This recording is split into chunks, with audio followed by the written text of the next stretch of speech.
Hello，我係范思 Lauren， 今日邀請咗 Jojo 嚟做一個化妝示範。Jojo 面型偏長，面珠燈有肉地，眼睛好大，但係唔係好夠神，所以今次會教大家點樣修飾有肉地嘅長面型，同埋提升眼妝嘅精緻度。Jojo 同好多香港女仔嘅情況都一樣，明明個身體已經好瘦噶啦，但係個面都偏向有肉地，所以搽護膚品嘅同時咧，我會同佢做翻一個去水腫按摩，令到佢個面更加 firm。因為我由眼妝開始化啦，所以我會順便幫 model 敷翻個眼膜，幫助可以減淡黑眼圈啦，同埋令眼部嗰個位置去水腫。用少量遮瑕液遮住眼皮上唔均勻嘅膚色。跟住用粉餅定妝。今次畫眼影嘅方式咧就好隨意嘅，我哋用個眼影掃攞呢個啡色啦，就擺喺根部印上去先，然後咧再用個掃將佢一路推到去眉骨嗰度，跟住咧我哋就可以夾起睫毛畫眼線。咁我用一個深啡色嘅眼線筆啦，畫咗眼線之後咧，再用一個細掃推翻鬆呢個眼線。跟住用呢個橙色眼影咧，由睫毛根部疊翻上眼窩。搽埋 mascara 之後咧，我哋就可以開始化底妝啦。拎走眼膜之後咧，我都會補翻眼霜，然後咧就開始搽 primer 啦。Point Jo 呢個 primer 咧，我覺得佢好啱乾性皮膚用啦。佢保濕之餘咧，佢亦都有個提亮功能。搽完 primer 之後咧，我哋必須要用個 pot 印實佢，咁個底妝先會持久。粉底方面咧，我揀咗 Succo 呢一個光澤型嘅粉底，咁佢係比較薄身啦，但係個遮瑕度都唔錯。搽完粉底之後咧，一樣我哋要用粉撲將佢按壓落個皮膚度。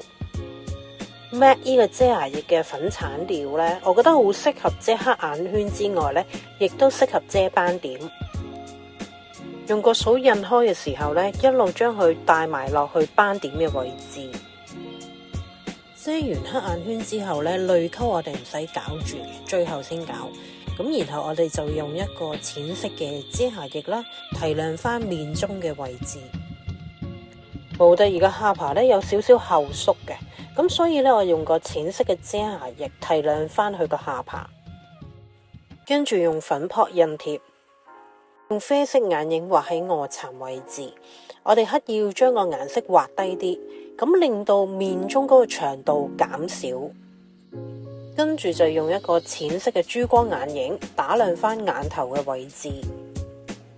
模特兒眼睛大，同時眼白多，所以我哋用翻一個啡色嘅眼線筆咧，畫翻佢個下眼線位置，令到佢個眼神咧更加集中。眼型圓望落會有鈍感，有啲孩子氣，咁所以我哋將個眼尾畫長啲，令到嗰個眼妝咧望落去會再更加利落。跟住用淺色嘅珠光打亮翻臥蠶嘅位置。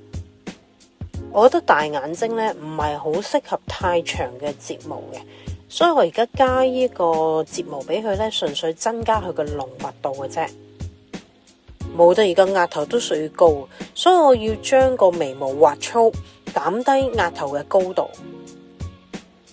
先用眉粉填咗眉毛嘅底色，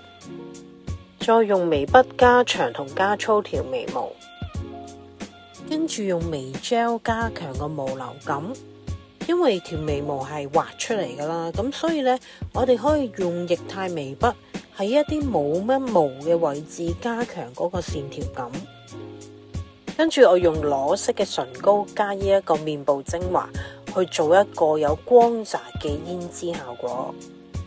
因為呢一個胭脂嘅顏色咧，佢出嚟係一個收縮式嘅效果，咁所以咧我會大範圍搽喺佢個面頰嘅位置，將呢個顏色咧要搽埋比較肉嘅位置同埋鼻梁嘅位置，整體嘅感覺咧個面就會係冇咁多留白嘅空間。第一層大範圍嘅顏色咧，我哋會落得比較淡。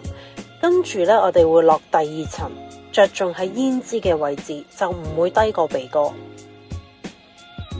之前有人喺 IG 度問我咧，落完胭脂色之後咧，個淚溝又出翻嚟，咁所以呢，我通常就會係做好晒胭脂先，再去搞個淚溝。我會用粉餅做面中嘅定妝，令到面中嘅毛孔位置呢更加平滑。我哋搽翻頭先嗰支裸色嘅唇膏啦，畫嘅時候呢，我會將個唇形加厚，跟住用個深啡色嘅唇線筆加強唇部嘅線條，用一個深色少少嘅唇膏擺喺中間，跟住用一個深啡色嘅 lip gloss 增加唇部嘅立體度，跟住用呢個液態嘅 highlight 即係擺翻喺鼻梁嘅中間同埋眼角嘅位置，將有剩嘅顏色呢提亮埋眼窩呢個位置，咁會令到個鼻影更加立體。今次呢個妝呢係透過眉毛、眼影、胭脂減低面部嘅留白感。希望大家鍾意今次嘅化妝示範啦〜